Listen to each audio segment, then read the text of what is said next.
নয়াদিল্লিতে লঙ্কাকাণ্ড চলছে এবং দেখেন সেখানে যে ছাত্র বিক্ষোভের সর্বশেষ অবস্থা হলো এই, দিল্লিতে নজিরবিহীন ছাত্র বিক্ষোভ, ব্যারিকেড ভেঙে সংসদের দোরগোড়ায় জনস্রোত।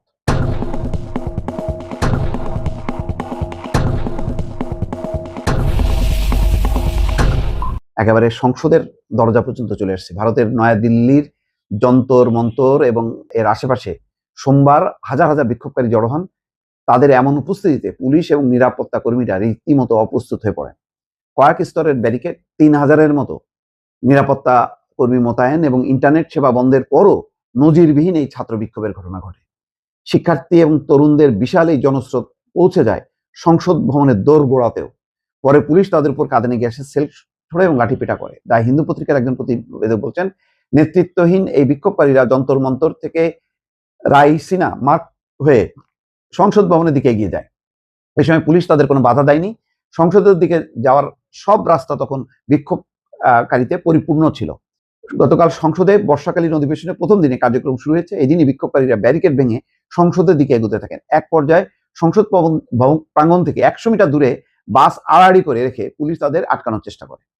সাম্প্রতিক নিট পরীক্ষার প্রশ্নপত্র ফাঁসের প্রতিবাদে এই বিক্ষোভ শুরু হয়। এর জেরে কেন্দ্রীয় শিক্ষামন্ত্রী ধর্মেন্দ্র প্রধানের পদত্যাগের দাবিতে সংসদ ভবন ঘেরাওয়ের ডাক দেয় অনলাইন ভিত্তিক যুব সংগঠন ককরোচ জনতা পার্টি।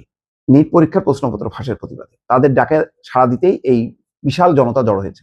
দেখেন সিমটম গুলো কি হয়। আমাদের এখানেও শিক্ষামন্ত্রীর পদত্যাগের দাবিতে ইন্টারমিডিয়েটের ছেলেরা বিক্ষোভ করছে। সেখানে দেখা যাচ্ছে নানা বয়সের লোকজন সেখানে জড়ো হয়েছে।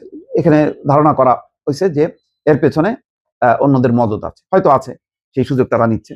কিন্তু এখনকার এই বাংলাদেশের এটার সাথে এটা তুলনা করা যায় না। ভারতের এই বিক্ষোভের সাথে তুলনা করা যায় 24-এর বিক্ষোভের। 24-এ কি হচ্ছিল? 24-এর ঘটনাটা খুবই একটা করুণ অধ্যায়। কারণ সকল রাজনৈতিক দলকে রীতিমতো বাইরে রেখে আমিডামি একটা নির্বাচনের একটা ষড়যন্ত্র করছিল শেখ হাসিনা, যে নিজের দলের একাধিক প্রার্থী থাকবে এবং যাতে বিদ্রোহী প্রার্থী দলীয় প্রার্থী মিলে একটা জমজমাট নির্বাচন হয়, যাতে মানুষ দেখে যে না, এটা জনতার অংশগ্রহণ, দলের চেয়ে জনতার অংশগ্রহণ, মানুষের অংশগ্রহণটা গুরুত্ব দিয়ে এরকম একটা প্লট সাজানো হয়েছিল। তখন তারপর যথারীতি নির্বাচনও হয় এবং হাজার হাজার নেতাকর্মী তখন কারাগারে, সংসদ শপথ হয়, সংসদ কার্যক্রম শুরু হয়, সরকার মন্ত্রিসভা গঠন করে। এইরকম একটা অবস্থার মধ্যে ছাত্রদের বিক্ষোভটা, এই যে কোটা সংস্কার আন্দোলন নিয়ে বিক্ষোভের পর পুরো বিষয়টা ঘুরে দাঁড়ায়। মানুষের ভিতরে যে পুঞ্জীবিত ক্ষোভ, যেটা অবদমিত ছিল, সেটা আস্তে আস্তে বেরোতে শুরু করে এবং সেটা 1 মাস 33 দিনের এই বিক্ষোভে একটা সফল পরিণতি হয়। তাহলে প্রচলিত রাজনীতির বাইরে অন্যরা যখন কি উপস্থিত হয়, তার একটা সর্বব্যাপী রূপ ধারণ করে। ভারতের অবস্থাটাও চিন্তা করেন। ভারতে পশ্চিমবঙ্গের কথা চিন্তা করেন যে তৃণমূল কংগ্রেস বিজেপি বিরোধী একমাত্র স্রোত ছিল এই পশ্চিমবঙ্গে। সেখানে তৃণমূল কংগ্রেসকে পরাজিত করে বিজেপি, সেই হিন্দুদেরকে সংগঠিত করে, হিন্দু উগ্রবাদীদের সংগঠিত করে তারা ভোট পায় এবং ভোট পাওয়ার পরে তৃণমূল তছনছ হয়ে যায়। পশ্চিমবঙ্গের এই তৃণমূলের এই পরিণতি বিরোধী দলের জন্য, সারা ভারতের বিরোধী দলের জন্য অত্যন্ত হতাশাজনক। এবং ভারতেও বিজেপির বিরুদ্ধে কংগ্রেস বা অন্যান্যরা তেমন কিন্তু কোনো সুবিধা করতে পারছিল না। ঠিক সেই সময় হঠাৎ করেই এই যে ককরোচ জনতা পার্টি, তরুণদের এই দল, এইটা কিন্তু একটা সাড়া জাগাচ্ছে। বরং বিরোধী দল যেটা করতে পারছে না, এখন ছাত্ররা সেই জায়গাটা এসে সরকারকে রীতিমতো কাঁপিয়ে দিচ্ছে। শিক্ষামন্ত্রীর পদত্যাগ, এইটা হয়তো শুরু হইলো শিক্ষামন্ত্রীর পদত্যাগ দিয়ে। এইটা যে এরপরে নরেন্দ্র মোদীর পদত্যাগ দিয়ে আন্দোলন শুরু হবে না, তার কোনো গ্যারান্টি নেই।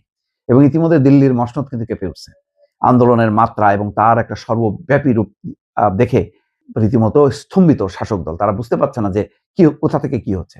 প্রচলিত রাজনৈতিক দলগুলো যেখানে ব্যর্থ হচ্ছে, সেখানে কিন্তু ছাত্ররা এগিয়ে আসছে, তরুণরা এগিয়ে আসছে। নেপালেও দেখেন একই ঘটনা, যে প্রচলিত কোনো রাজনৈতিক দল, বিরোধী দলরা কিন্তু ক্ষমতার মসনদ উল্টাইতে পারেনি। ছাত্ররা এসে সেটা উল্টাই দিয়ে তারা এখন ক্ষমতায়। দিল্লিতে, বাংলাদেশে তাই হইল। সফল অভ্যুত্থান হয়েছে, তার নানা সমালোচনা থাকতে পারে, কিন্তু অভ্যুত্থানের ফলে শেখ হাসিনার পতন হয়েছে। এটা 15 বছরের শাসনের অবসান ঘটছে। এটা তো একটা বিরাট পাওনা। দিল্লিতে বা ভারতে এখন ভারত জুড়ে যে ককরোচ জনতা পার্টির যে জনপ্রিয়তা, তাতে সর্বস্তরের তরুণ ছাত্ররা আস্তে আস্তে সংগঠিত হচ্ছে। এটাও হয়তো একটা পরিণতি লাভ করতে পারে, হয়তো সেই সম্ভাবনা আছে। দেখা যাক কি হয় দর্শক।